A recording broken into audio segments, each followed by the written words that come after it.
I can heal your eyes, sir. The words dropped into the still air like a pebble into deep water, soft, almost fragile, but impossible to ignore. Thomas Grant turned his head toward the voice, though his eyes pale, clouded, and long empty of sight could only grasp darkness. All around him, Central Heights Park buzzed with the ordinary sounds of a Houston afternoon, rustling trees, children's laughter, the faint screech of tires in the distance. His fingers curled around the iron bench. He knew this park well, not by sight, not anymore, but by feel, sound, and memory. It was the place Judith brought him every day. His wife said it, lifted his spirits, though lately, she seemed more distracted. She'd guide him to the same bench and then wander off, her voice fading as she spoke to someone on the phone nearby. Thomas never asked questions. He was tired. The voices, small, young, female, came from his left. But what startled him most was not the sound. It was the moment. She had waited. He hadn't noticed her before, but she must have been nearby, perhaps behind the tree line, perhaps by the old lion statue. And only after Judith's heels had clicked out of earshot did the girl approach, quiet, cautious, as if this opportunity were rare and dangerous. "What did you say?" he asked, heart suddenly unsure. "I said I can heal your eyes," she repeated, this time more clearly. No hesitation, no laughter, just certainty. A bitter smile tugged at Thomas's lips. "You can't even imagine what's been tried. Surgeries, labs, my own company worked years on technologies that failed. And now you think you can fix this?" "I don't think," she said simply. "I know." He turned slightly, trying to sense her presence. She was close, maybe sitting beside him now. Small frame and steady breath. He hadn't heard her footsteps. "Why would you say something like that?" She was quiet for a moment, then whispered, "Because I heard her." Hear who?" "The woman who brings you here," she said. "Your wife." His hands went still on the bench. "I live near here," the girl continued. "Sometimes I sleep in the alley behind the coffee shop when it rains. I've seen you two every week for months." She always walks away to talk on the phone, so I listened. I didn't mean to, but I did. Her voice dropped lower. "She said she did it. She said you were finally blind, and she was close to getting everything." Thomas's chest tightened. Something ancient and fragile inside him cracked. "I don't know how she did it, but I think she wanted you gone, or helpless." The girl's voice trembled, not from fear, but from something older, like knowing too much at too young an age. He opened his mouth to speak, but no words came. "I didn't want to say anything in front of her," the girl added. "She scares me, but I had to wait until she was gone. I had to make sure it was safe." Thomas leaned back slowly. The breeze carried Judith's voice faintly through the trees. "Thomas, time to go, darling." The girl stood.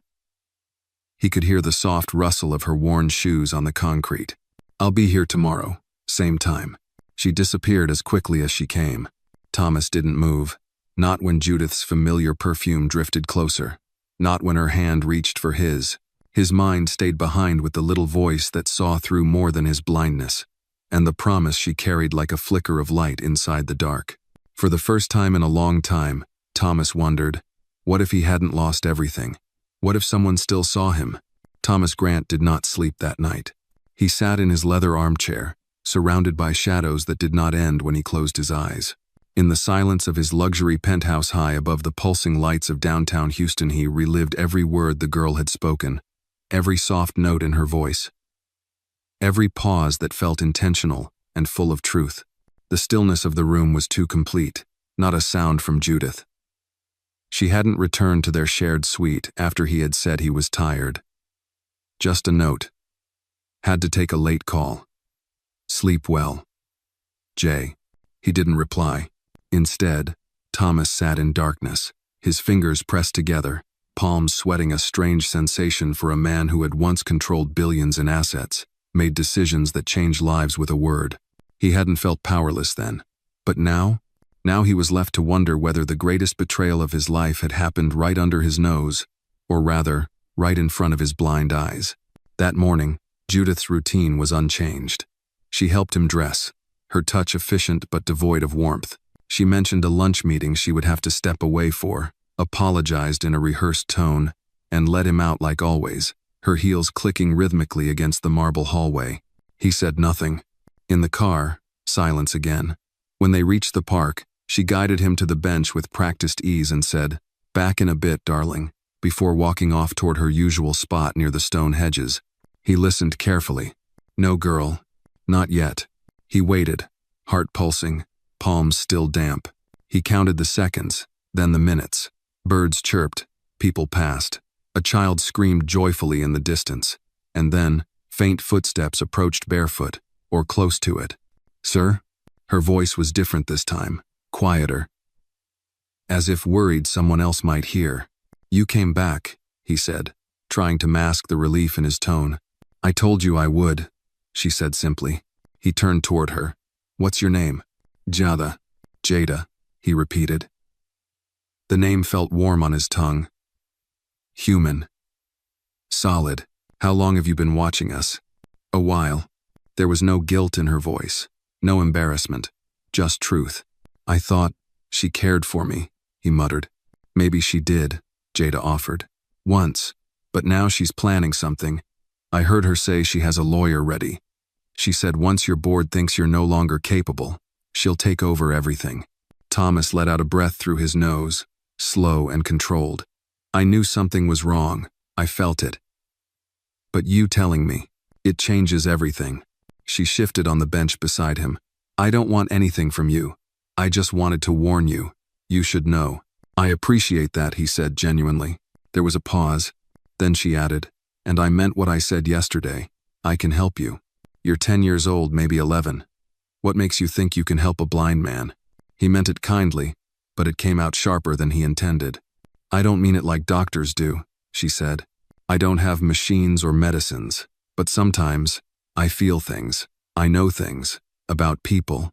Sometimes I touch someone, and I can feel something shift." Thomas was silent. She continued. "I think it's why I knew she was lying. I didn't hear just her words. I felt it. Like poison in the air." He didn't laugh. He wanted to. He wanted to call it childish fantasy. But something in her voice made him hesitate. Something raw and oddly grounded. She wasn't performing. She was telling the truth as she knew it.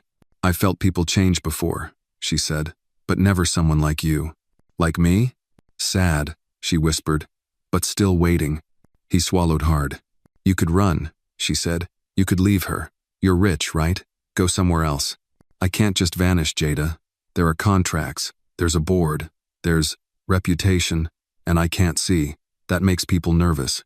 "You're scared," she said with no malice. He didn't reply. After a moment, she stood. "I don't know if I'll come back tomorrow." She's starting to look around more. "Wait," he said. He reached out, missed, then adjusted until his hand lightly touched hers. Her skin was warm, dry, real. "If you don't come back, I won't know what to do." Before we continue the story, drop a comment letting us know where you're watching this video from. Who knows? Someone right near you might be watching it too. And don't forget to leave a like for the little girl, for her courage and remarkable intelligence. She said nothing. Then she whispered, "Then I'll come. But be ready, not just to see but to believe." And like yesterday, she was gone. That night, Thomas didn't return to the penthouse right away. He had the driver take a longer route home. He asked to be left in the car, alone, engine off. Parked near the old Bayou Bridge. He needed silence and not the hollow silence of wealth, but the silence of choices made too long ago. He thought of Jada, of her calm, her strange wisdom, her refusal to be afraid. He remembered how Judith once held his hand the same way, before the money, before the boardrooms, before ambition wore down love into habit. He touched his Aisha's useless eye sand, wondered, for the first time in months, if perhaps blindness hadn't just taken his sight. Maybe it had revealed something far worse, that he hadn't been seeing for years, long before the accident. He had been walking blind into his own undoing, and now, a little girl with nothing had given him the one thing he hadn't even known he'd lost. Perspective. Thomas Grant woke up with a tremor in his chest. Not from fear, at least not the kind he recognized, but from something deeper, like a memory just beneath the surface that refused to be forgotten. He lay in bed for several minutes before even considering getting up.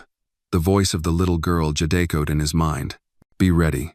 Not just to see, but to believe. She had said it as if it were the most natural thing in the world, as if healing the blind was a matter of trust, not medicine. The morning moved forward as if nothing had changed. Judith served him black coffee, 2 eggs, toast slightly burned the way he used to like. She spoke with pleasant efficiency, discussing a brunch with the executive team, then a quick stop at the law firm. Her tone was breezy. Her heels clicked perfectly in sync with her words. He wondered how long she had practiced this. The calm, the care, the control. Would you like me to bring you to the park again today? She asked with a bright tone, lifting the toast to his lips. Thomas paused. Yes, he said, voice smooth. It's good for me. Her chair shifted slightly as if she wasn't expecting him to say yes so easily. The ride to Central Heights Park was silent, as usual. Judith fiddled with her phone. He could hear the soft taps of her screen, the buzz of incoming messages. Her perfume Fiancée intoxicating felt too sweet now, artificial. When they arrived, she led him again, gently but firmly, to their usual bench. As she placed his cane by his side, she leaned in close and kissed his cheek. Back soon, she said sweetly. He waited until the sound of her heels faded past the fountain before speaking. Are you there, Jada? He didn't expect a response right away, but after a few moments, a quiet voice said, yes. She had been watching again, waiting for her moment. I wasn't sure you'd come, he said. I wasn't sure either, she admitted. But I saw her checking her watch. She doesn't stay long, just long enough to make a few calls and be seen. Thomas shifted slightly, his fingers tightening around the bench's edge. You said something yesterday, about feeling when someone changes. How does that work? Jada sat down beside him.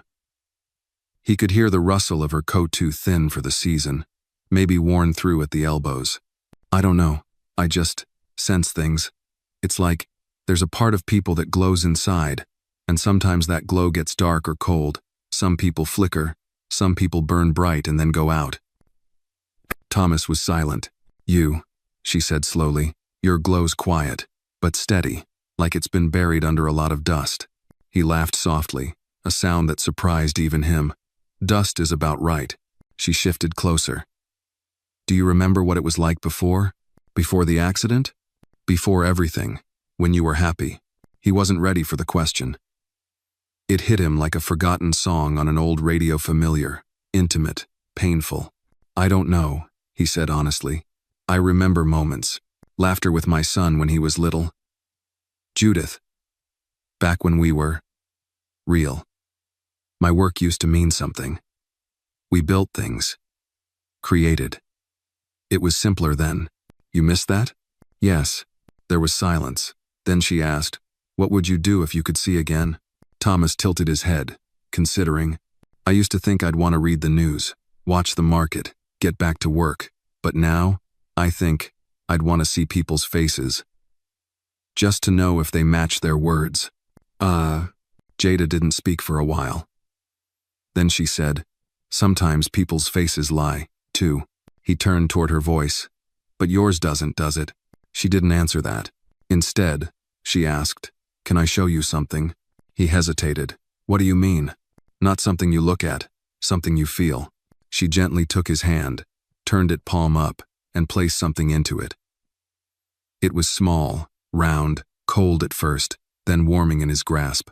He ran his fingers over its rough texture, a thin string attached. It's a stone, he said.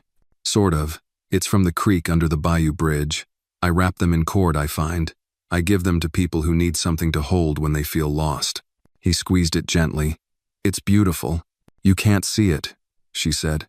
I don't need to, he replied. She smiled. He could hear it in her breath. Just then, Judith's voice rang out, cheerful but firm. Thomas, ready to go, love? Thomas froze. Jada whispered, don't tell her about me. Not yet. She's not ready to know what you know. He nodded slightly. She slipped away again, like the breeze through the trees, gone before Judith reached the bench. Have a nice time? Judith asked, placing a hand on his shoulder. He turned to her, smiled faintly. Yes, very. She seemed pleased. Good. I'll make us dinner tonight. Something simple. Steak? Sure. but all he could feel was the small stone in his pocket, and the warmth of a child's voice that knew more about him than the woman who had shared his life for 30 years. That night, Thomas stood at his window, facing the blur of city lights he could no longer see. He whispered to no one, "I think I'm starting to believe."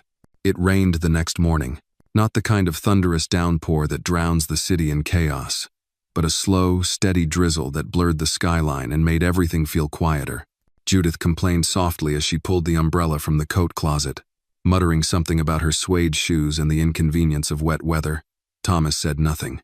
He merely listened to the rain, to the tension in her voice, to the sound of the world shifting around him in ways he couldn't see but had learned to read. As usual, she led him down to the car, buckled his seatbelt with polite detachment, and barely spoke on the way to the park. When they arrived, she hesitated. "It's wet," she said. "Do you want to skip it today?" "No," Thomas said too quickly. "I'd rather go." A pause. Then, "All right, just don't catch cold." She brought him to the bench, brushed off the rain with a cloth from her bag, and placed the cane beside him. 15 minutes, she said, then walked off toward the far hedge, umbrella tapping against her shoulder like a metronome. Thomas sat in the drizzle, feeling the chill bite into his skin. He didn't care. He reached into his coat pocket and ran his fingers over the wrapped stone Jada had given him. The cold texture had a grounding effect. It reminded him that yesterday hadn't been a dream. Footsteps approached light. Careful. The unmistakable sound of small feet avoiding puddles. "You came," he said without turning. "I promised," Jada replied. "Besides, I don't mind the rain.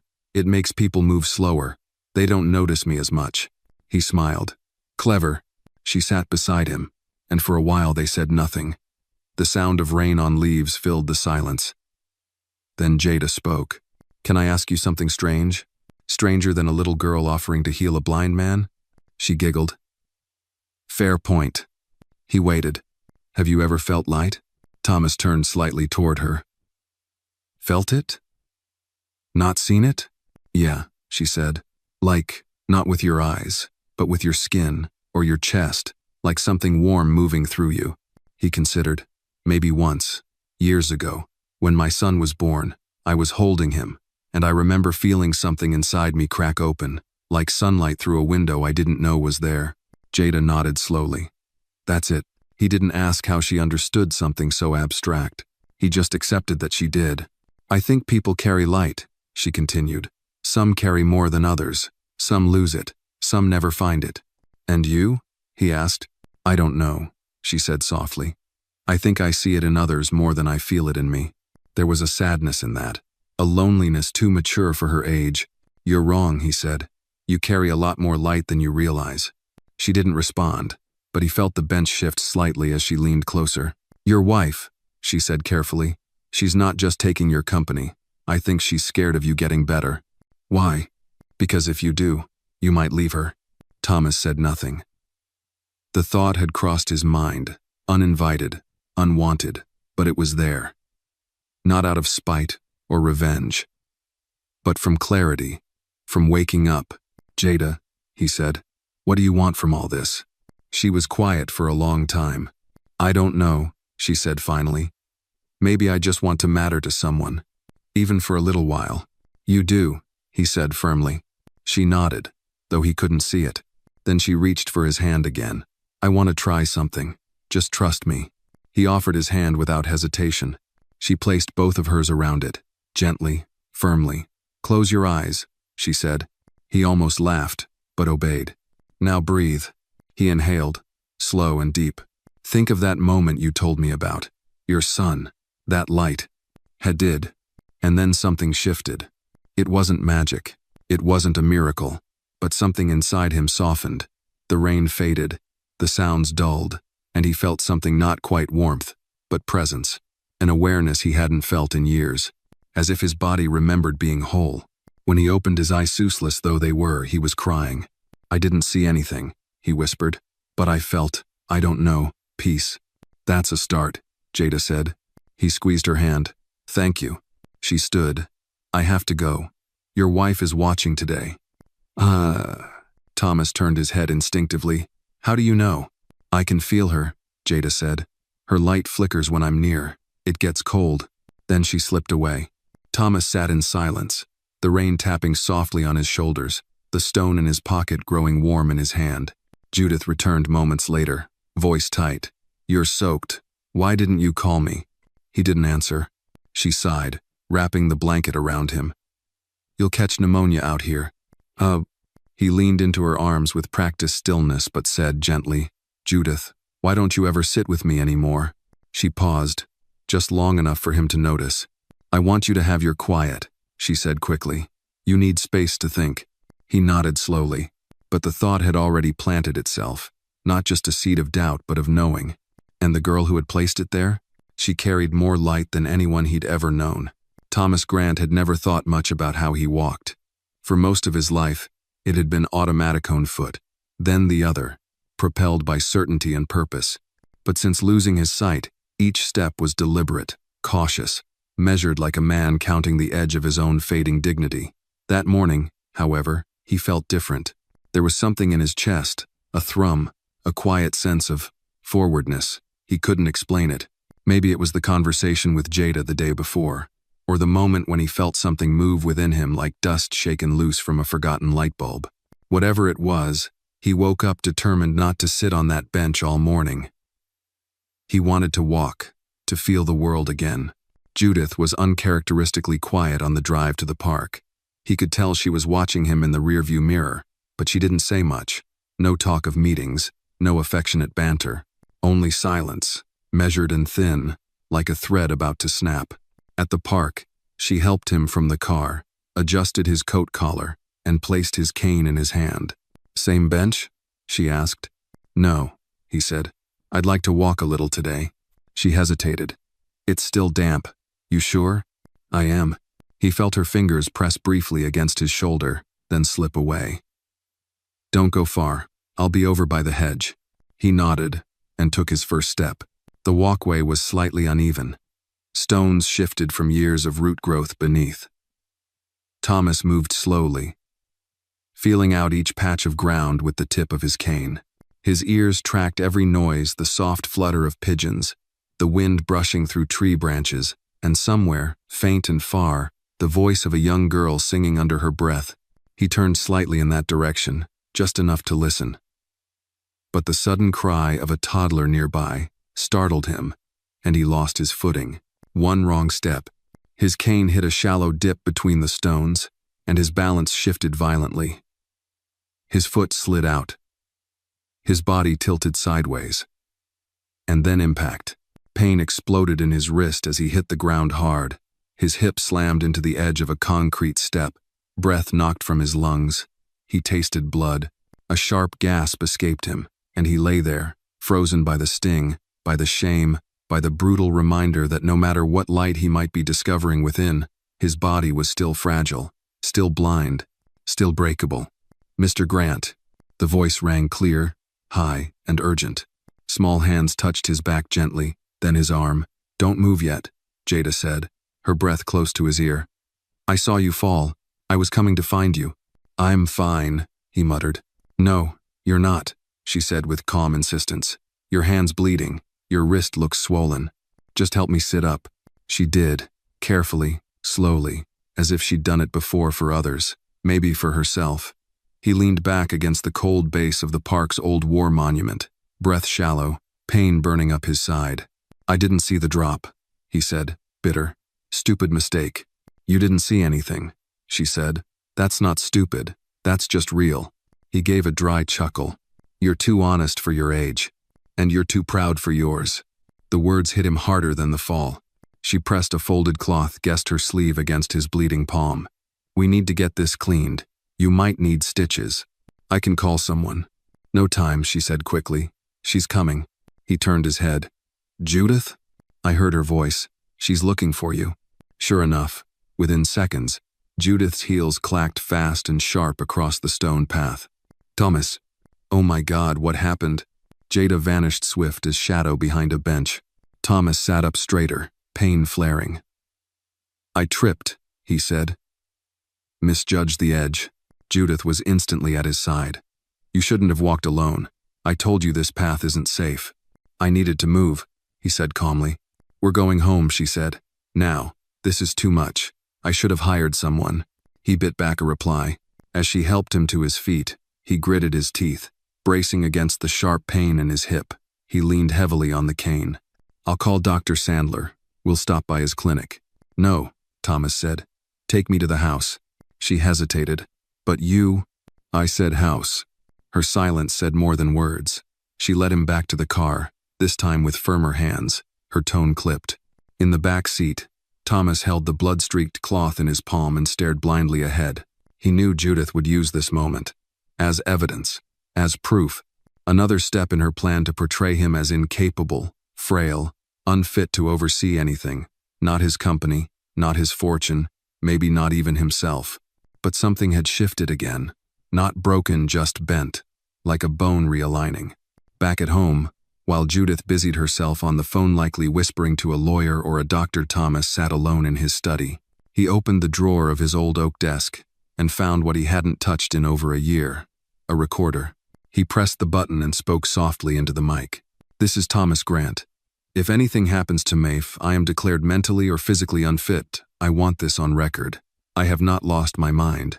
I may have lost my sight, but I have not lost my will. He paused. And I am not alone.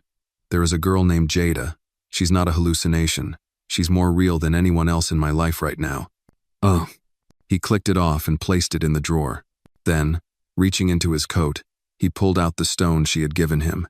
He held it tightly in his bruised hand, letting its shape anchor him. The fall had hurt, but it had also taught him something vital. The only thing worse than falling was refusing to get up. The rain had stopped by morning, leaving behind that peculiar scent of damp earth and moss that reminded Thomas Grant of his childhood of early mornings on his grandfather's farm in Kentucky, where the world felt wide and slow and trustworthy. That memory, distant and fragrant, was a strange comfort as he sat alone in his study, the bruises on his hip pulsing faintly and the cut on his palm now bandaged but still sore. Judith had left early. She said there was an emergency board meeting. No mention of the fall, no gentle goodbye. Just the sound of her heels and the front door closing with a soft click that felt colder than the rain had.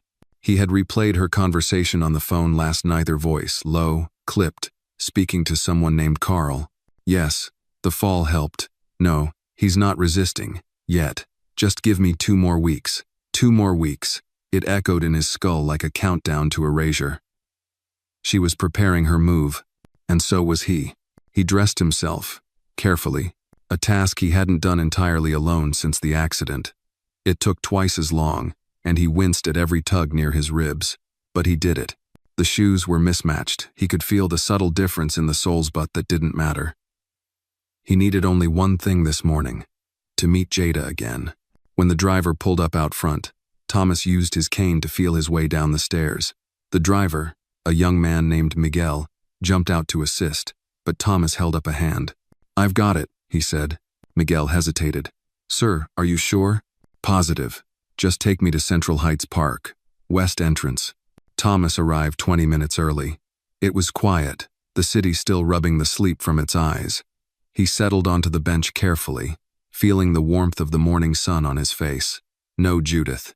No Jada. Just space to breathe. He waited, and then quiet footsteps on damp stone. You're early, she said. So are you. I don't sleep much, Jada replied. He smiled. I didn't sleep at all. She sat beside him, and he could feel her presence like a shift in the air. I heard about the fall, she said softly. You saw it? Yes. He turned his head toward her. Why didn't you stay? She scares me, Jada whispered. Your wife. Her light is angry, sharp. He nodded. She's trying to take everything. The company. My name. Maybe even what's left of me. Then we have to stop her. He smiled grimly. You make that sound simple. It is, she said, but not easy. She paused, then reached into her pocket. I brought something. He heard the faint jingle of metal, then felt her place something into his hand. A necklace. The chain thin and light, but the pendant at the end was heavy, circular, smooth edges. He ran his fingers over it, letters carved deep. What is it? A St. Lucy's medal, she said. She's the patron saint of the blind. It used to belong to my grandmother. She said it helped her find her way. Thomas held it tight. Jada, why are you helping me? She was quiet for a long time. Because people like her always win, she said finally. They lie, they smile, they take. And people like you stay quiet, you disappear. But not this time. Thomas blinked back the emotion threatening to rise. You're just a child. And you're just a man, she said. We're both more than they think we are. He chuckled softly. You ever think you're too wise for your own good? Every day. She stood suddenly. I need to go. There's someone I want you to meet. Tomorrow. He raised an eyebrow. Who? A friend. He knows things. People don't believe him either, but he sees what others miss. He might be able to help. Thomas hesitated. Can I trust him? If you trust me, she said, you'll trust him. Then I will. She smiled, and even though he couldn't see it, he could feel it like sunshine breaking through fog. I'll meet you here, she said, same time. And just like that, she was gone. Thomas sat in silence, turning the metal over in his hand again and again. It felt solid, real, like something ancient and sacred, something to believe in. That afternoon, Judith returned home, her tone saccharine and rehearsed. How are you feeling? She asked, setting down a tray. Better, he said. Rest helped. She moved to sit beside him, brushing his shoulder. You know, if this is all too much, there are other options. You don't have to keep pushing yourself. Other options? There's a facility in Austin, she said casually. Quiet, comfortable. They specialize in care for men like you. Thomas kept his voice steady. Men like me? She smiled, though he couldn't see it. Men who've done enough, who deserve to rest. And what would happen to the company? I'd oversee things, of course, temporarily, just until you're settled. He said nothing. Let the silence bloom. Later that night, he sat in his study with the recorder again. This is Thomas Grant, he said softly. She's accelerating her plan, suggesting I step down permanently. I won't. Not yet. Not while I still have my mind and my allies. He touched the metal. Not all light came from sight. Some light came from faith, and some from a small girl with a big heart, who refused to let him fade. Thomas arrived at Central Heights Park early again, earlier than usual, feeling the chill of morning air through his coat. His cane tapped along the familiar cracks in the walkway, but his steps were more confident now, less out of necessity and more out of intent. The small St. Lucy's medal hung beneath his collar, resting over his heart.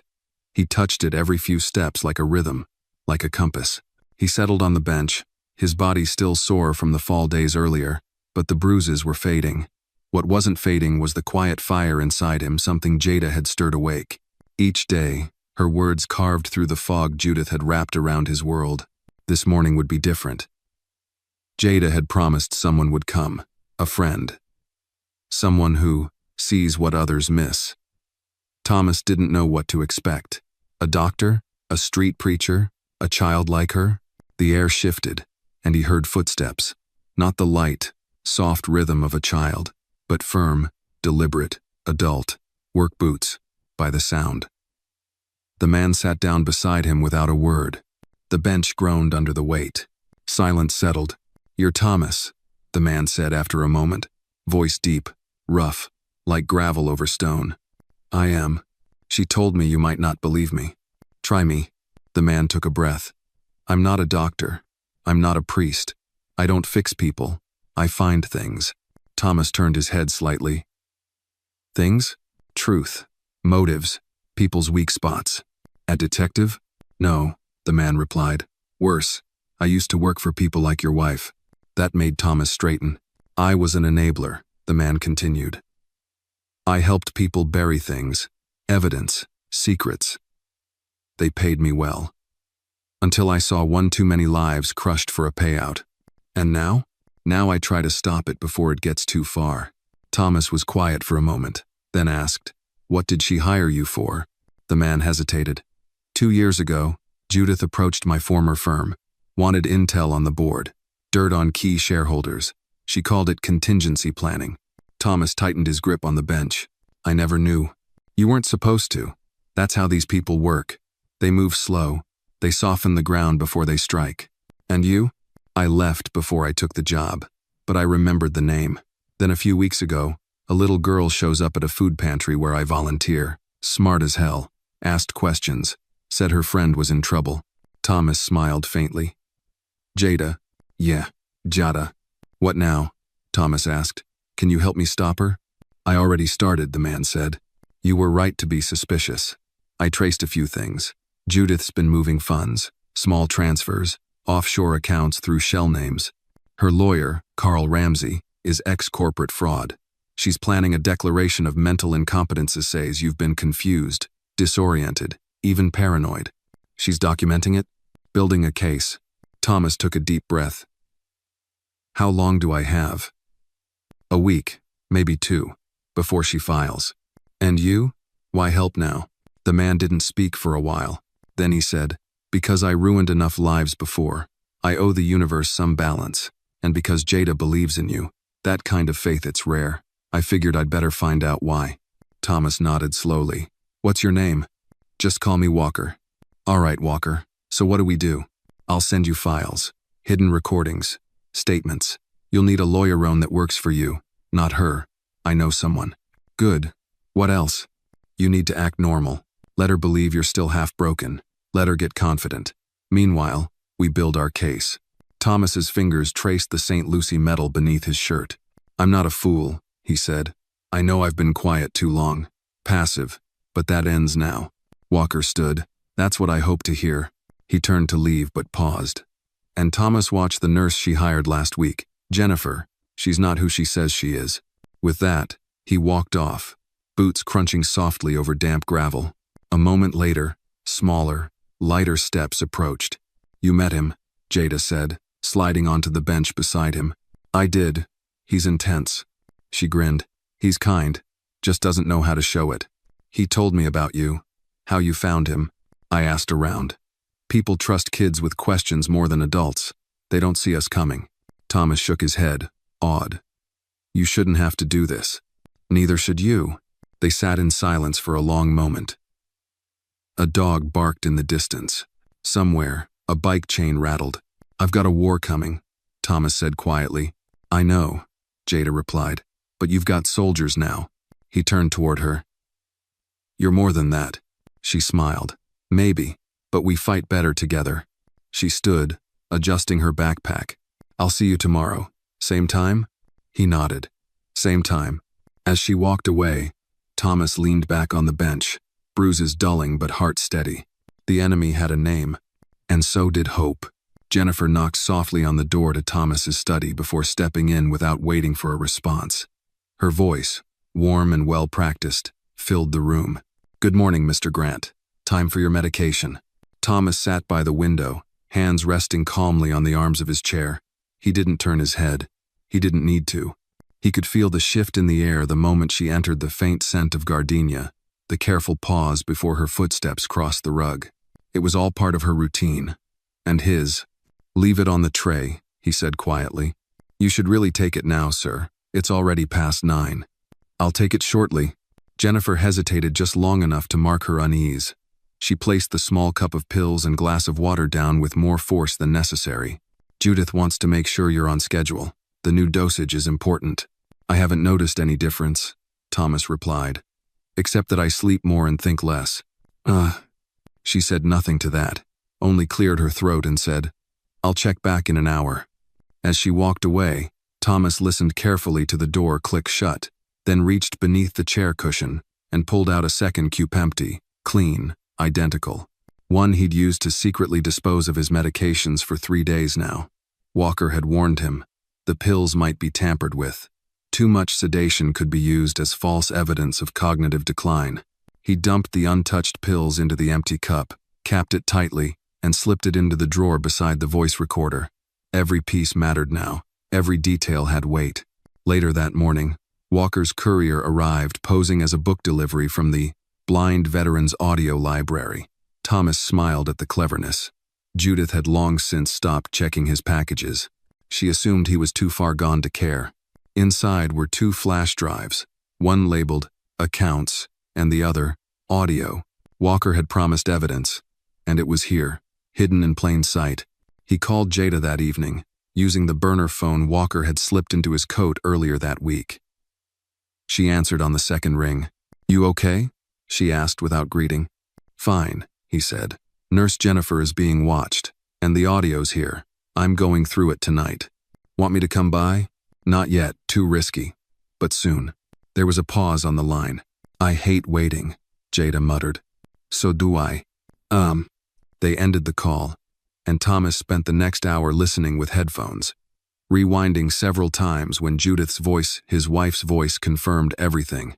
The manipulation, the offshore transfers, even a quiet conversation about a false diagnosis being prepared by a medical professional on her payroll. She was building the perfect trap, calm, professional, irrefutable, and he'd nearly fallen for it. Until Jada. Until the fall. Until the quiet moments when he stopped letting blindness define his whole existence. The next day, he walked more confidently into the park. He didn't use the cane as much. Miguel, the driver, watched him with quiet surprise but said nothing. Just opened the door and helped him down like usual. Jada was already on the bench, legs swinging, hands clasped around a cup of warm oatmeal. You look taller, she teased as he approached. I feel taller. She scooted over to make room, eyes scanning the park automatically. Jennifer tried to call someone last night, she said without preamble. Blocked number. I couldn't hear much, but she mentioned a report, something being signed. Thomas nodded. She's part of the plan. I'm sure of it now. But I have the recordings. Good. What's next?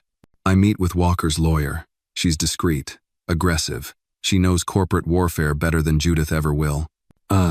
You trust her? Walker trusts her. That's enough for now. Jada passed him a napkin. Wipe your hands. You've got something on your coat.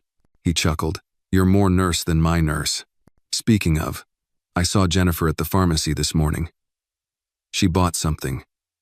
A new prescription. Thomas turned slightly. For me? Maybe. Couldn't get close enough to read the label. He filed that away.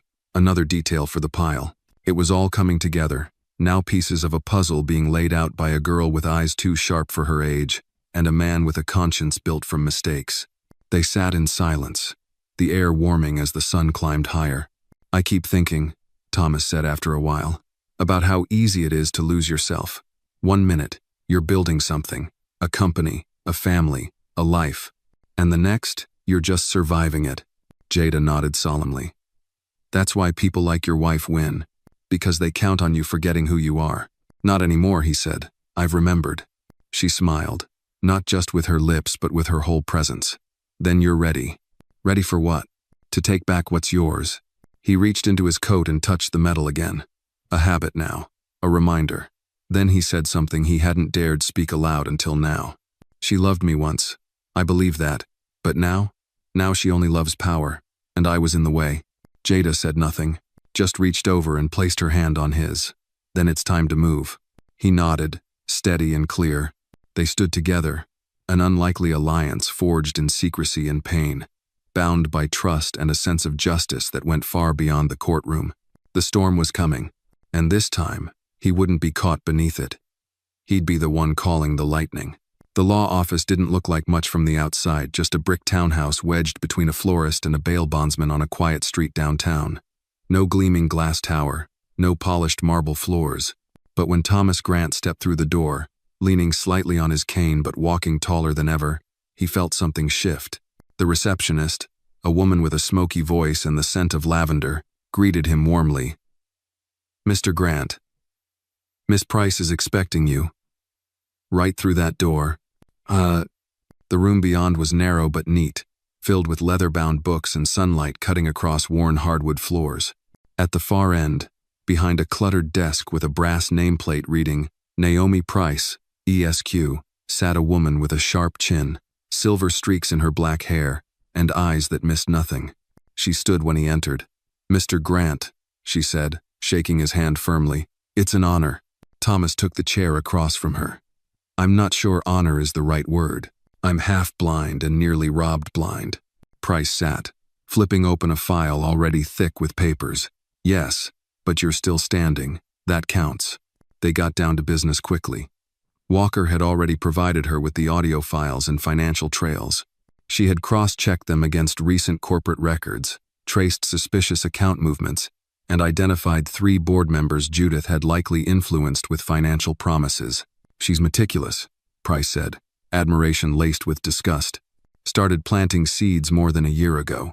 The false incompetency case, the power of attorney revisions, the medical manipulation. This wasn't spontaneous. She planned to dismantle me in silence, Thomas said. Yes, Price agreed. And she nearly succeeded. But you've got something she didn't count on. Thomas raised an eyebrow. What's that? An unexpected witness. A little girl who's smarter than half the lawyers I've met. I smiled. Jada. Price leaned forward. I want to bring her in, discreetly, not to testify yet, but to record a formal statement. She's credible. Her age actually helps. Judges listen harder when children speak clearly. I'll talk to her, Thomas said, but I won't risk her safety, not for me. She's already at risk, Mr. Grant. Because she stood by you. Judith's people are watching your movements more than you think. We need to move fast. What do you need from me? He asked. 3 things, Price said, ticking them off on her fingers. 1. We file a countersuit before she can file hers. You'll claim duress, manipulation, medical coercion. 2. We serve an injunction freezing any further transfers or asset reallocations. And 3. We call a private meeting with the board. She'll know something's coming. She already suspects you've figured her out. It's better to confront her while she's still pretending to play nice. Once she's backed into a corner, she'll lash out and that's when we'll catch her. Thomas exhaled slowly. All right, let's do it. As he stood, Price reached for a manila envelope. One more thing. I need you to start writing down what you remember. Your relationship with Judith. Key events. The first signs of change. It helps us build a psychological profile of the marriage for court. I'll start tonight. She walked him to the door. Mr. Grant? Yes? You may be losing your sight, but you've regained something far more valuable. What's that? Your voice. Back in the car, Thomas asked Miguel to take the long route through the city. He rolled the window down, letting the autumn air hit his face. He thought of Price's words. His voice. For too long, he'd let silence speak for him.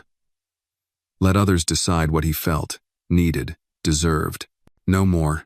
Back at the estate, he found Jada waiting near the fountain, sitting cross-legged with her notebook on her lap. She stood when she saw him, or rather, when she heard his cane tapping along the stones.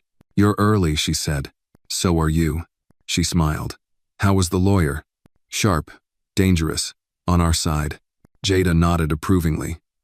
What's next? We go on record. She wants your testimony. Jada didn't flinch. Okay. You're sure? You don't have to do this. Jada folded her arms. If she gets away with this, she'll do it again. To someone else. Maybe someone who doesn't have a me, or a Walker, or a Naomi Price. Thomas chuckled. You sound like a closing argument. She grinned. I've been practicing. He sat beside her on the low stone wall. I'll start writing everything down tonight. Every memory that matters. Every lie she told that I believed. That's the first step, Jada said.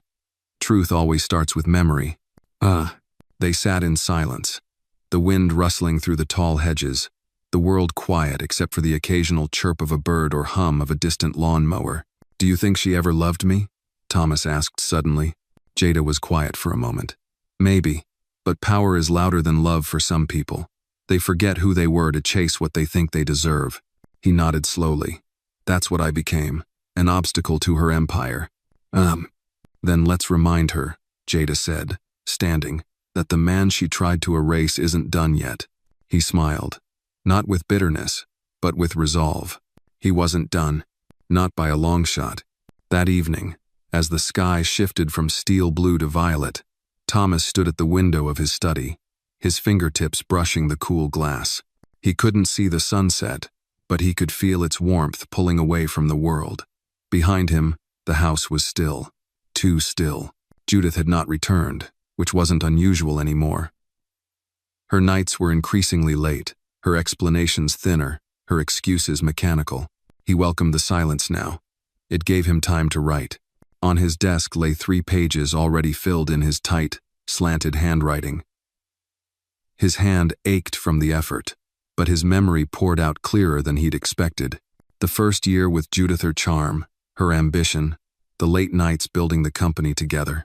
Then the shift, the sharp words, the passive control, the subtle dismissal of his opinions. Like water carving stone, It happened slowly, until he couldn't tell when he stopped speaking up. He paused, fingers resting on the edge of the paper, then picked up the pen again. It was the night of the shareholders' gala, he wrote. She wore red, I remember that. Red like warning. I was sick, double vision, migraines. She told me I was just tired, but the next day I collapsed. That was the beginning of the decline, and she never once suggested seeing a real doctor. Just gave me the specialist she'd handpicked. He stopped again. His breathing was uneven. A knock at the door. He turned, expecting silence. Instead, a voice filtered in soft, measured, deliberate. Thomas, may I come in? It was Judith. He hesitated. You're home early. I thought I'd check on you, she said, stepping in. I saw your light was still on. She moved with grace, her heels muffled on the carpet. She stopped short of his desk, eyeing the papers. Writing something? Thomas smiled thinly. A bit of reflection. Feels overdue. She tilted her head. Are you feeling better? I think clearer. Good, she said quickly. Clarity's important. He said nothing. She moved closer. I've been worried about you, Thomas. Ever since the fall, you've seemed unsettled. You mean since I stopped swallowing everything I was told? Her face didn't twitch, not visibly, but her breath caught for half a second. I've always done what's best for you, she said. No, he said calmly. You've done what's best for you and convinced me it was the same. She stepped back, folding her arms. Is this how it's going to be now? Accusations and dramatics? No, Thomas said. It's going to be facts, evidence, and choices. She narrowed her eyes. You don't have the strength for this, Thomas. I didn't, he said, but someone gave it back to me. Her brow furrowed. A girl, he added. You wouldn't notice her. That's your mistake. You only see threats when they wear suits. You've been manipulated, she snapped. No, he said. I've been awakened. Judith's face shifted. Her veneer cracked just slightly. I'll make tea, she said abruptly, turning on her heel. You need rest. When the door closed, Thomas exhaled. His hands trembled slightly. He reached for the phone and dialed a secure number. Walker answered on the second ring. She knows, Thomas said. She's guessing, Walker replied. Let her. Just be careful. She wants me to feel safe. That means she's almost ready to strike. Then we stay ahead. Naomi's prepped the injunction. You ready to sign? First thing tomorrow. Good. And Jada? She's stronger than we think. Isn't she always? Walker chuckled faintly. Keep the recorder on. Every conversation, even the quiet ones. I already did, Thomas said. This one's gold. He hung up and slipped the small digital recorder deeper into the drawer, beside the sealed pill cups. The file would be labeled, Tea Talk, a calm domestic visit, layered with threat. Downstairs, he heard the kettle whistle. He didn't move. Instead, he opened the desk again and took out the St. Lucy's medal. He ran his thumb across it slowly, the carved image cool and unyielding. He didn't need eyes to see Judith anymore. The next morning, Thomas sat across from Naomi Price in her office. The injunction was printed, notarized, bound. It would be delivered to the financial authorities by noon. You'll need to prepare for blowback, she warned. She'll fight, and she'll be cruel. I've seen cruel, Thomas said, and I'm done tolerating it. She handed him a second folder. This is your personal statement. You'll present it to the board. I suggest memorizing it. Show them strength. He nodded. Judith may still try to make you look confused, mentally unstable. Any slip-up, I won't give her one. Price smiled. Good, because we're in this now, all the way. Thomas left the office with a sense of gravity, not fear, not hope, just weight. But it was the kind of weight a man shoulders when he stops running and starts standing. Back at the park that afternoon, Jada was waiting with 2 small cups of ice cream. You look different, she said, offering him the chocolate swirl. I am. She studied his face. She knows you're awake. Yes. Then it's begun. He nodded. The first move was mine. They sat in the sun, quiet, breathing. She'll come for you, Jada said softly. I know. Are you ready? Thomas licked his ice cream, then smiled. I've never been more ready in my life. By noon the next day, the injunction was filed. The board was notified. Judith's shell accounts were frozen under suspicion of fraudulent transfer. Within hours, the house shifted. Not physically, but in tension, in tone, in temperature. Even the staff, few as they were, moved more carefully, eyes downcast, words clipped. Thomas felt it in the air, like electricity before a storm. Judith did not return home until dusk. He heard the engine hum in the driveway, the car door slam harder than usual, her heels on the step sharp and fast, no hesitation. The front door burst open, then slammed shut again. Thomas didn't rise from the study. He knew she'd come straight to him. She didn't knock. She never did. "So," she said, standing in the doorway. Her tone was calm, measured, but her breath was quick. "You've made your move." Thomas set his pen down and folded his hands. "I had no choice." She stepped inside, closing the door with a gentler click this time. "You think you've won something, don't you?" "I think I've stopped losing," he replied. "That's enough for now." She walked to the desk, slowly, deliberately, her heels sinking slightly into the thick carpet. "You don't understand what you've done. Freezing those accounts, bringing in lawyers, investigators. You've exposed us both." "No," he said. "I've exposed you." Her eyes flickered. "You think the board will take your side? A half-blind man who's been falling apart for months? Better than a woman funneling company assets into private channels." She leaned forward, her voice low and almost tender. "Thomas, I tried to protect you." "No," he said. "You tried to replace me. There's a difference." She straightened. "And now what? You'll drag your name through the courts? Turn this into a media circus? You'll kill what we built." "I built it," he said. "You tried to bury it." Her eyes narrowed. "You really think anyone will believe you?" He opened the drawer and pressed play on the recorder. Her voice, from the previous night, filled the room. "I've always done what's best for you. Clarity's important. You've seemed unsettled." It wasn't damning, not outright, but it was suggestive, calculated, patterned. Judith's face went still. "I have more," he said quietly. She stared at him, then turned without a word and walked out. He sat still long after the door closed, not because he was afraid, but because she hadn't denied it, not once. Later that evening, Jada called. She went to the board chair, she whispered. "I saw her. She brought that slick lawyer Carl. They didn't look happy." "Did she say anything?" "Number. But Carl looked like he wanted to break something." Thomas nodded, pressing the phone tighter. "It's starting. You ready?" "I have to be." The next morning, Naomi Price called. She's responding with her own motion, claiming your decline began earlier than reported. She's citing fatigue, memory issues, even paranoia. "We expected this. We're already preparing affidavits to counter it, and Jada's testimony will help." "When do I speak to the board?" "Tomorrow, noon." Thomas exhaled. "Are you sure you want to do this yourself?" Naomi asked. "I can speak on your behalf." "No," he said. "They need to hear me." That night, he didn't sleep much. He reviewed his statement over and over, each word memorized, rehearsed. But it wasn't just the words. It was the feeling behind them. The conviction he needed to project. This wasn't just about saving his company. It was about reclaiming his identity. The next day, Miguel drove him to the headquarters. The building hadn't changed, the same steel and glass, the same polished lobby, but Thomas walked through it differently now. His cane tapped steadily. His back was straight, and his chin was high. He was escorted into the boardroom, large, oval table, 12 chairs. The full board was present. Judith sat at the far end, flanked by Carl Ramsey. Naomi Price stood behind him. The chairwoman nodded. "Mr. Grant, you may begin." Thomas stood.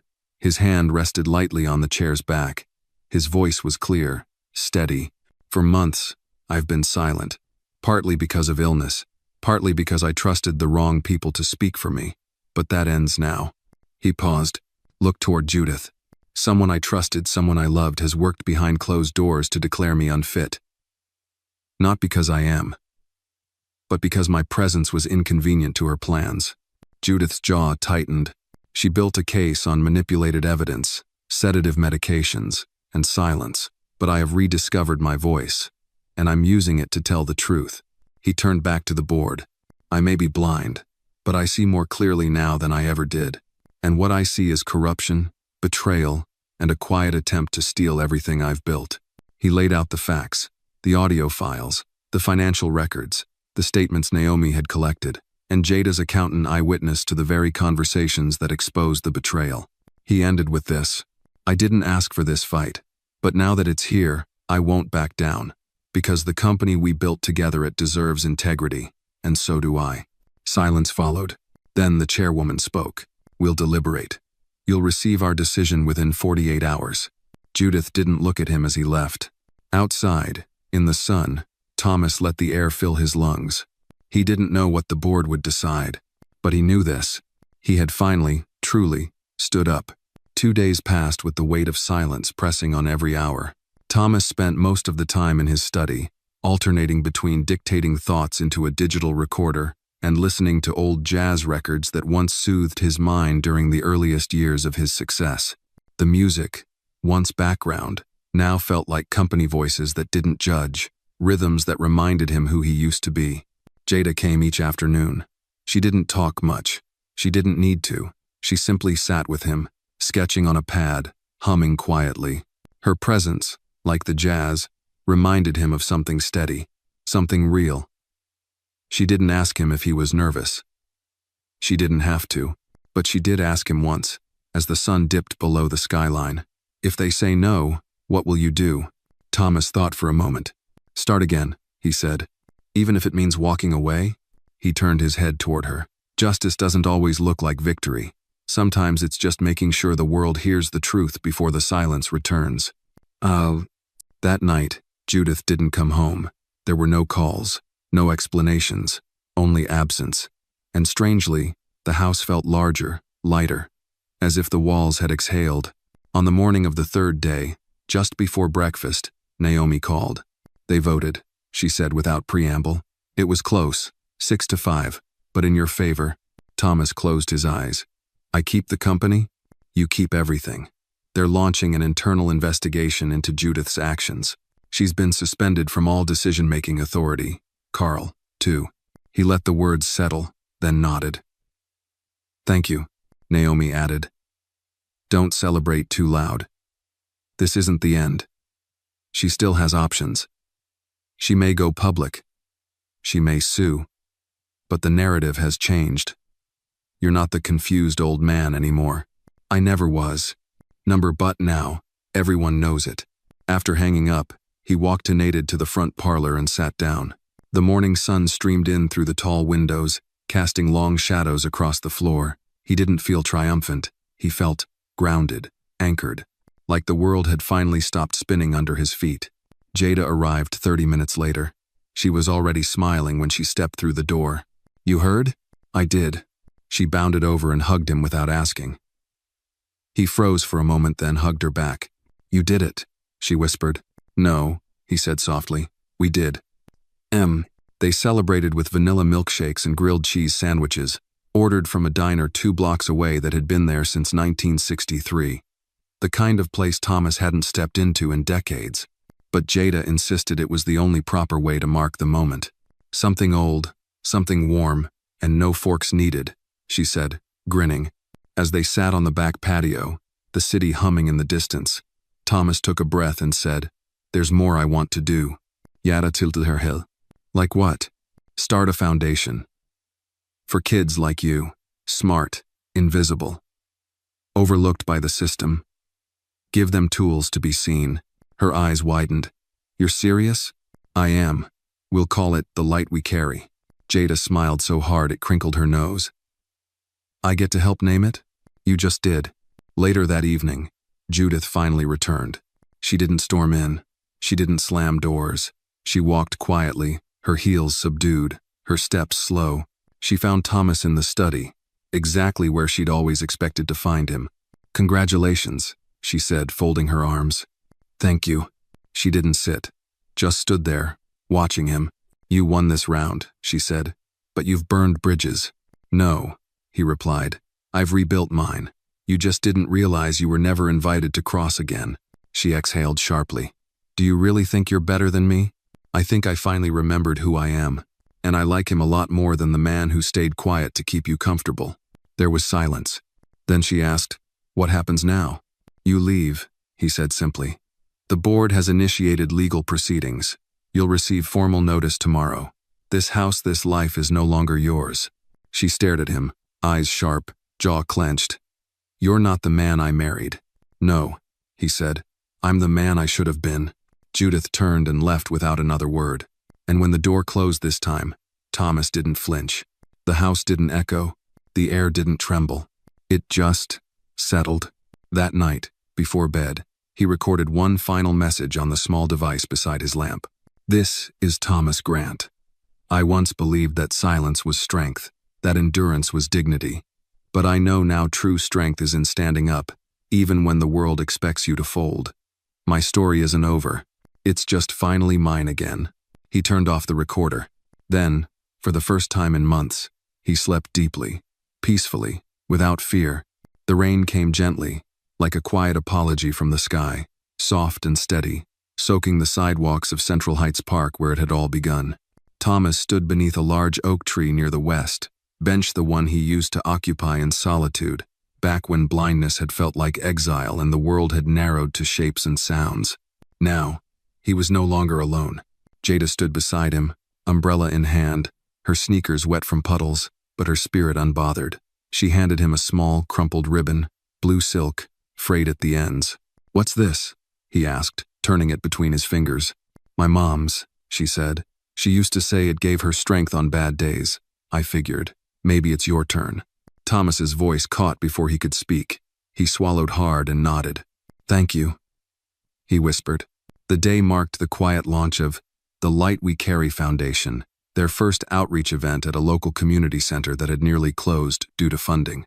Jada had insisted on starting there, she said. The place had good bones. And she was right. The center was nothing grand. The walls needed paint, the floors creaked, but the air buzzed with laughter and possibility. Kids from all over the neighborhood had shown up, drawn in by flyers, free food, and something harder to define, hope. Thomas entered slowly, accompanied by Miguel, and a cane more for posture than need. A hush fell as he stepped inside, and then, applause. Not thunderous or forced, just genuine, respectful. Naomi Price stood near the podium, clipboard in hand, flanked by city council members, local press, and 3 teachers from the district. She approached him with a warm smile. "You're early," she said. "I couldn't stay away."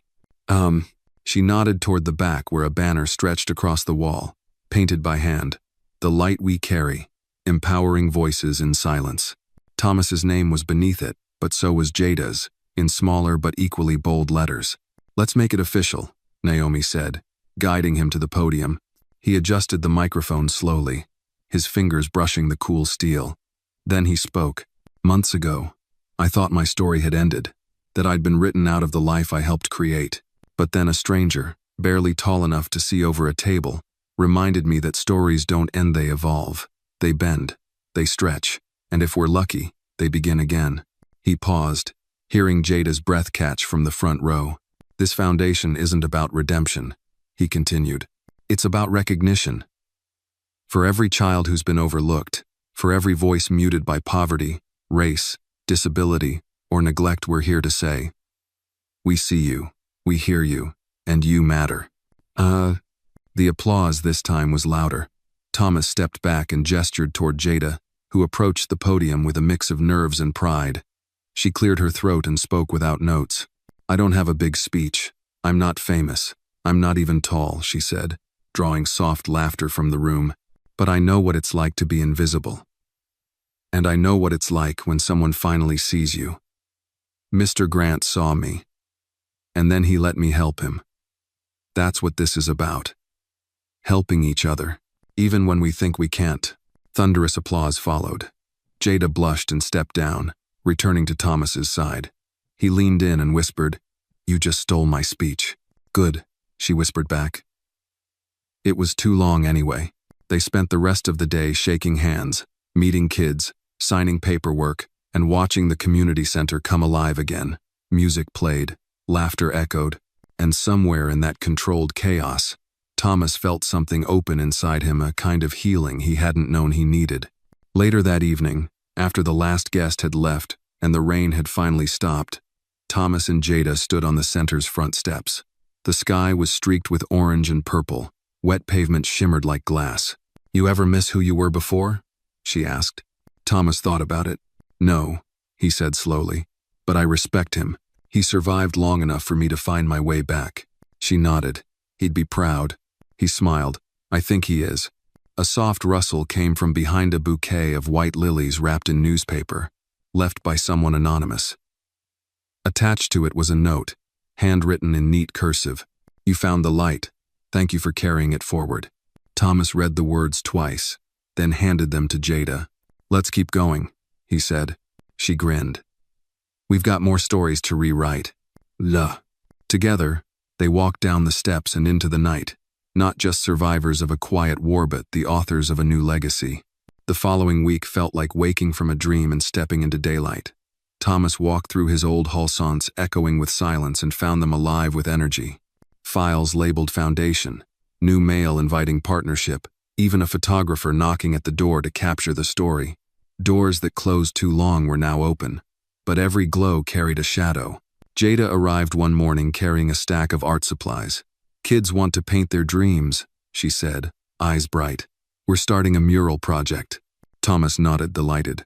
"I love it." He guided her inside, brushing a hand across the familiar armrest at the end of the stairstep place that had anchored him not long ago. He took a seat beside her at the kitchen table. The metal rested safely around his neck. The recorder lay untouched on the desk. Judith had not returned since chapter 13. That absence, it felt like a presence turned hollow. But the tension under the surface remained. The legal threads were still unraveling. Naomi had warned that Judith might go public, spin false narratives, or even attempt reconciliation just to weaken his resolve. That afternoon, Thomas received a letter. He recognized the tight handwriting instantly. His son, David. His words were brief, polite, cautious. "Dad, I saw what you did at the foundation. Proud of you. Can we talk? Maybe grab coffee at the usual place?"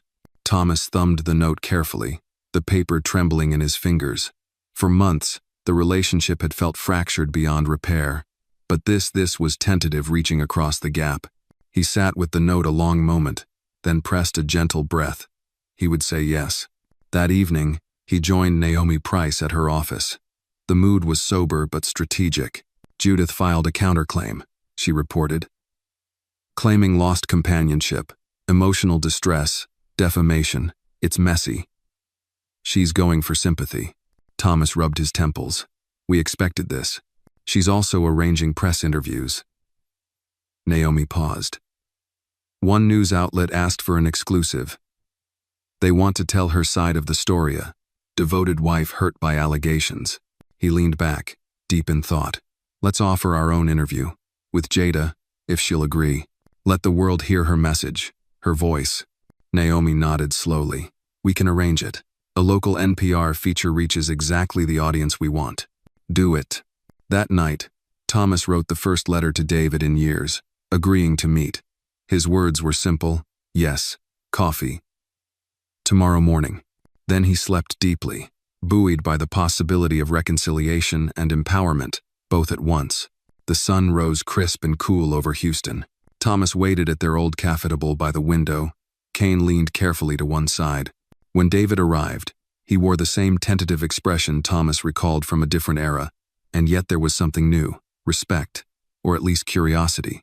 They talked at length. About the foundation, about Jada, about healing.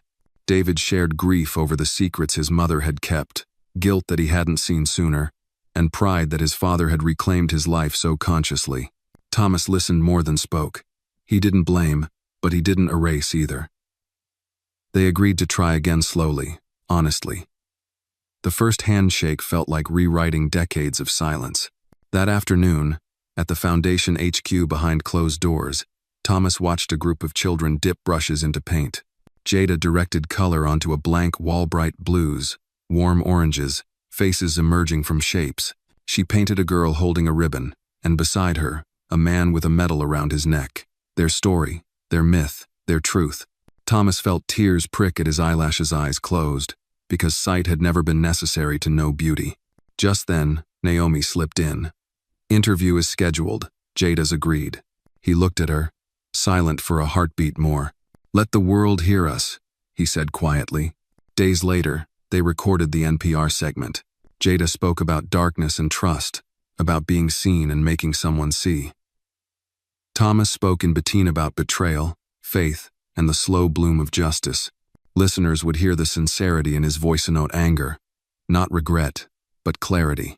A week after that, the board chair called with an update. The internal investigation confirmed wrongdoing. Judith had resigned, no longer connected to the company or the board. Carl Ramsey had been exposed. Legal actions would follow, but the foundation stood firm, growing stronger. On the final evening of Chapter 14, twilight settled lightly across the patio where Thomas and Jada sat, tired but steady. He took the ribbon she gave him and tied it around the St. Lucy's medal. She watched. That's the spot. He felt a quiet swell of pride. You know, you didn't just save me.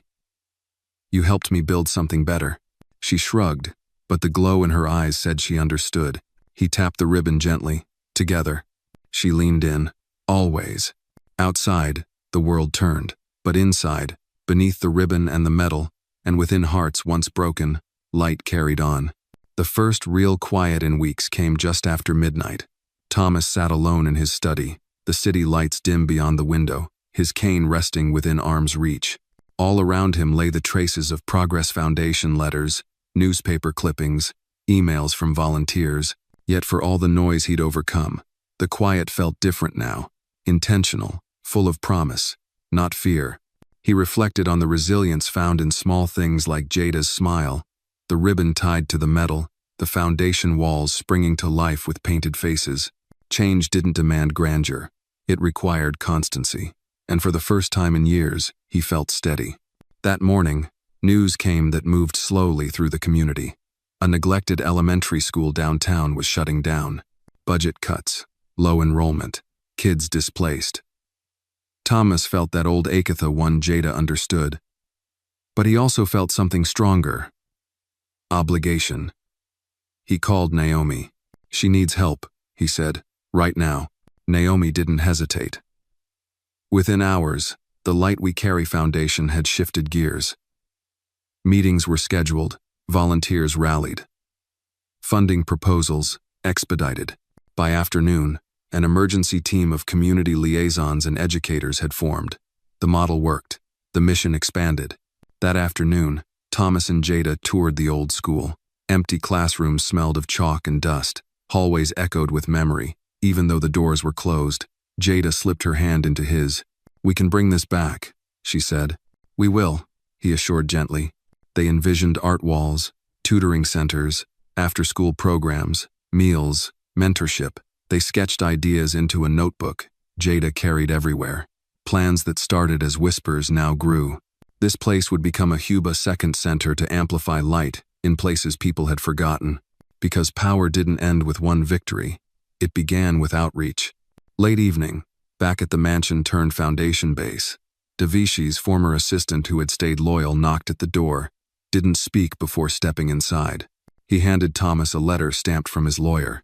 A settlement offer from Judith. Quietly relinquish any claim and avoid further litigation, for a sum coupled with a public apology. No court, no headlines, just closure.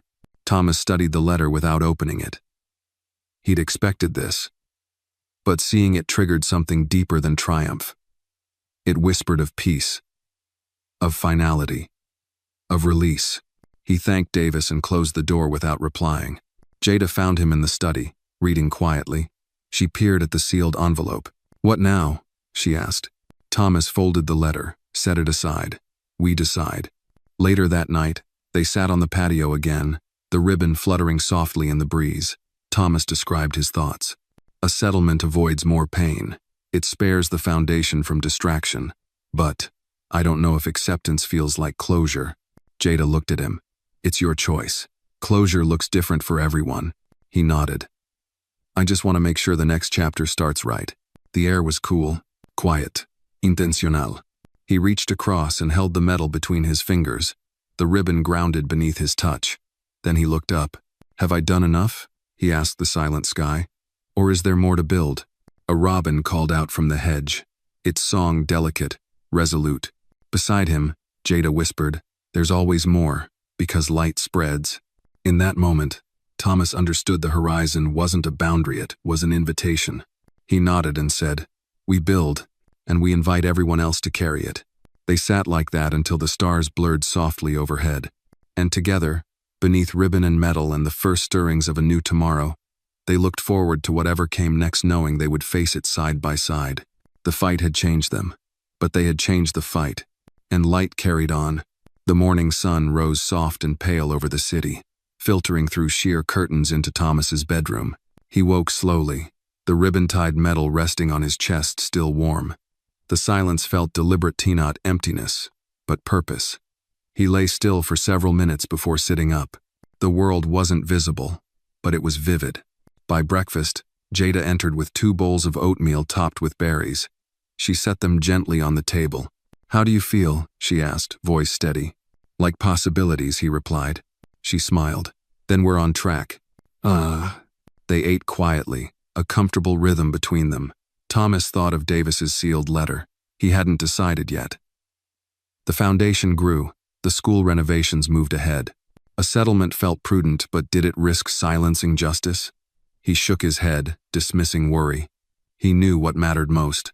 Later that morning, the foundation's team gathered in the renovated auditorium of the community center. Teachers, parents, volunteers, city council representatives, everyone there to help plan after-school programming, art therapy, mentoring. Thomas arrived, cane in hand, standing tall, his presence greeted with respect and warmth. He spoke briefly but meaningfully. "We are not here because tragedy struck us. We are here because we chose response over resignation. We build not from pain, but from faith in potential, resilience, and human connection." The group pulsed with optimism. Maps were drawn, classes scheduled, mural themes selected. Jada darted between groups, offering ideas, catching details. It was all possibility in motion, and Thomas realized then, leadership wasn't about sight, it was about vision. His phone vibrated. Naomi calling. He stepped away to answer. "You're moving fast," she said. He smiled. "We're guided. The settlement deadline is today," she continued.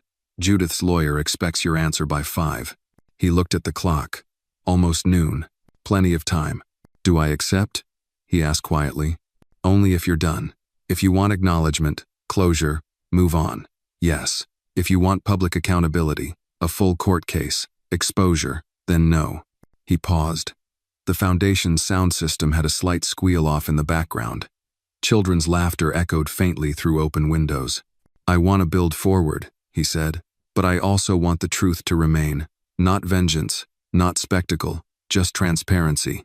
Naomi hummed. "Then refuse. We'll pursue. But be cautious. It's your decision." He hung up and took a deep breath. At the school renovation site later that afternoon, Jada was painting a wall with bright yellow daisies. She looked up when he approached. He handed her the ribbon medal. "Keep this safe," he said. "Promise me you'll wear it at every community event." She looped it over her neck immediately, fingers brushing the metal. "What's wrong?" she asked, sensing the shift. "I'm not signing the letter," he said. Her eyes widened, excitement and relief complex, brimming. "They'll send the official notice tomorrow," he said. "She'll resign. But she'll also be on record, public affidavit, deposition, consequences. We own the narrative," Jada said softly. She painted another daisy. "Yes," he said, "we do." That evening, Judith's lawyer delivered a formal refusal and returned the settlement offer marked, "Withdrawn." She would speak in court. The media had already caught wind. Articles circulated online. But Thomas and Naomi had arranged an interview segment through NPR and a local paper.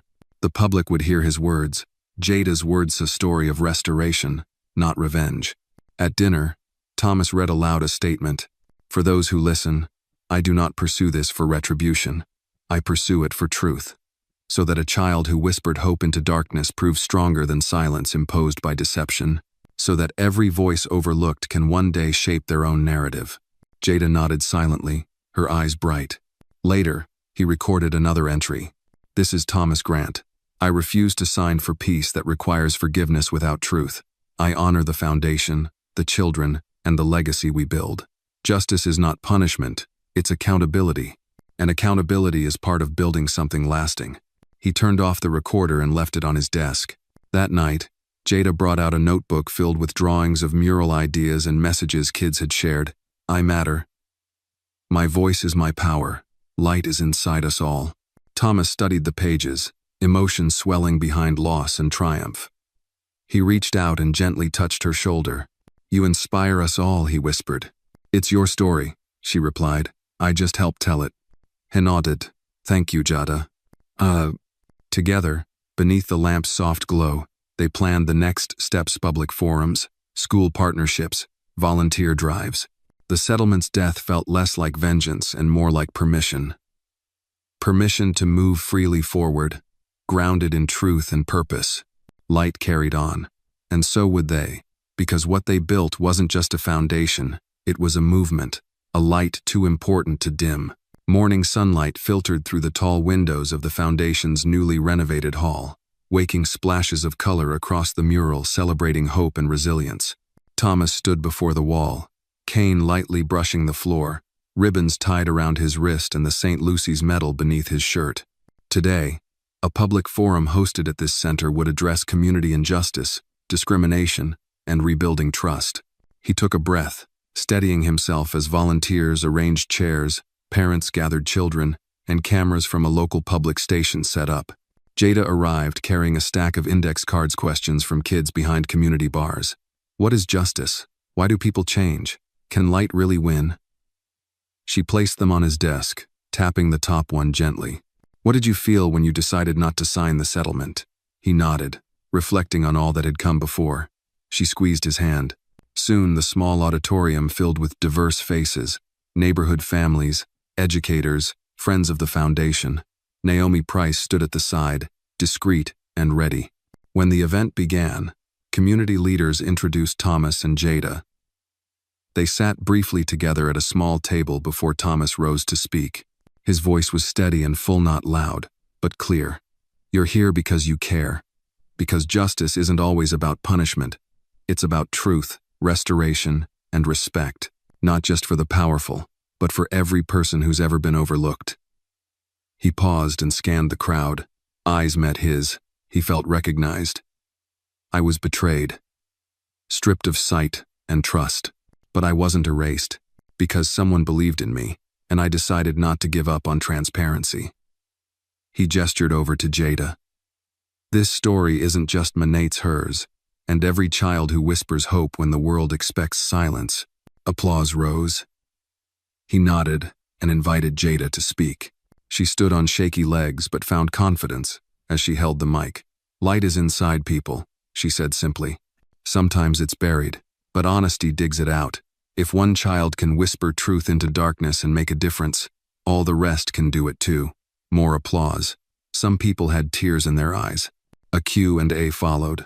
One mother asked, how do we teach our children resilience when they are silenced? Jada answered first simply, let them tell their story. Listen, then believe them. Thomas added quietly, and join their voice. Support truth. Afterwards, families shared stories of overcoming injustice. Teachers mentioned behaviors nurtured by empathy. Children hugged Thomas and showed drawings of their own dreams. Jada listened to every child, folding their notes into her notebook. Each face that looked at him without pity but with respect reminded him how far he'd come. Later, Naomi approached. That was powerful, she said. Your press piece from earlier played during intermission. They linked justice and voice beautifully. Thomas nodded. I meant every word. The city reporter approached Jada for her reaction. Standing beside Thomas, she whispered, I feel seen. The reporter smiled and scribbled quickly. That simple phrase carried miles of meaning. Hours later, as the crowd dispersed, a delegation of city council members stood near the mural and asked Thomas to support a youth-led advisory committee recommending policy around disability access, fostering inclusion in schools, accountability, transparency, and local governance. He accepted reluctantly but resolutely. This wasn't part of the original foundation plan, but responsibility called. That evening, back at the mansion-turned office, Thomas found Davita's son waiting in the foyer. He'd returned from a community visit that morning and stayed late speaking with volunteers. When Thomas saw him, he stepped forward cautiously. "Dad, I've been watching. The board decisions, the statements, the impact. I'm proud." Thomas paused, taken aback. His eyes felt sharp despite a blindness. Then David said quietly, "I'd like to volunteer, if you'll have me." Thomas smiled and wrapped him in a hug. "Always." Jada peeked from the doorway, eyes bright, and Thomas motioned her over. Together, they sat in the study as Thomas poured coffee. David asked questions and listened. Slowly, the gaps of years began to stitch. That night in the bedroom, Thomas ran a finger across the metal on his chest. The ribbon tapped softly on his pajamas. He said, "This, all of this. We didn't just win. We built something bigger." Jada whispered behind him, "We carried it forward." And David answered softly, "And now I carry it too." Thomas sat in the darkness before sleep, listening to the echo of children's laughter and brushstrokes on mural walls, commitments whispered and futures reshaped. He whispered into silence, "We didn't just see the light, we became it." Justice had evolved beyond courtrooms. It had grown roots and radiated outward. And in that quiet night, beside son and child and legacy, Thomas felt his story finally align with truth and hope. Light carried on and, so would they. The Foundation's hall was silent as dusk turned the world outside gentle shades of gray. Thomas found himself standing before the mural, again, faces painted by children he had never met, colors carried by hands made brave. Under soft electric lights, he felt again the pulse of that first day and the deeper call to meaning beyond survival. He touched the ribbon that circled the St. Lucy's medal at his neck. It had become more than a keepsake. It was a pact, a reminder that sight isn't just eyes, and legacy isn't just success, it's service. His cane tapped softly on the polished floor as Jada approached, carrying a jar of wildflowers they'd gathered earlier in a meadow outside the city. She placed the flowers in a vase on the window ledge. Their fragrance filled the room. "You waited," Thomas said quietly. "I did," she replied. "It felt right." He nodded. "We've come far." The weight of the question hung between them. Was it complete or just beginning? She shrugged. "Infinity isn't a finish line." He smiled. At that moment, David entered the hall, handing Thomas the recorder. "Dad, you left this out." Thomas recognized the weight in the device, the countless words spoken, the confessions, recordings that mattered most. "It's still ringing," Thomas said softly. "Like a bell." David nodded. "We saved them all. Naomi's team cataloged everything." Silence followed as father, daughter, and son stood near the painted wall. No urgency. No applause. Just presence. Hours earlier, the board had sent formal notice confirming Judith's resignation and launching public proceedings into her previous actions. Carl Ramsey faced charges. Legal coverage was no longer speculation. Justice was underway. The story had reached beyond personal vindication, it had entered public conscience. They spoke in whispers. "I'm glad you refused the settlement," Jada said. Thomas inhaled deeply. "My name regained meaning because I refused comfort built on omission." David added softly, "My respect for you, it grew because you stood." Thomas turned toward his son. "And gradually I remembered the man I tried to be." Jada turned to him. "We changed lives, and ours changed too." He placed a hand on each of them. "This is not the end. It's another beginning. For the kids, for the foundation, and for us." They sat down on the edge of a platform beneath the mural. The painted faces gazed forward. Children they'd never met yet served. Voices waiting to rise. Outside, streetlights flickered on. Gray turned to navy. The mural glowed softly, under spotlight's electric paint, glistening through the dusk. Thomas closed his eyes, breathing deep. He could not see, but he could feel the presence around him, Jada's strength, David's renewal, Naomi's steadfast work, the quiet devotion of every volunteer and child who believed. He lifted the recorder and pressed play. His earlier voice filled the silent hall. "This is Thomas Grant. I once believed that silence was strength, but I know now true strength is in standing up. My story isn't over. It's just finally mine again." Then wind rustled softly outside. A whispered echo interrupted only by the slow breathing of those who listened. Jada spoke next from the recording. Light is inside people. If one child can whisper truth into darkness, all the rest can do it too. Their voices overlapped briefly. A man once blinded, a child once overlooked, a son once distant, each reclaiming voice, identity, presence. As the last words faded, the silence felt purposeful. It was gratitude, promise, resolve. Thomas leaned forward. "Where to?" David answered, "Forward." Jada nodded. They stood and moved toward the exit together. Outside, stars had begun to appear. The smell of rain lingered on the pavement. A soft wind lifted the ribbon tied to Thomas's medal, fluttering like a banner. They walked into the night side by side. Steady, light carried on. Their story ended not with defeat or forgetting, but with vision, and the knowledge that when people choose truth over fear and service over silence, the light they carry continues beyond themselves, into the world.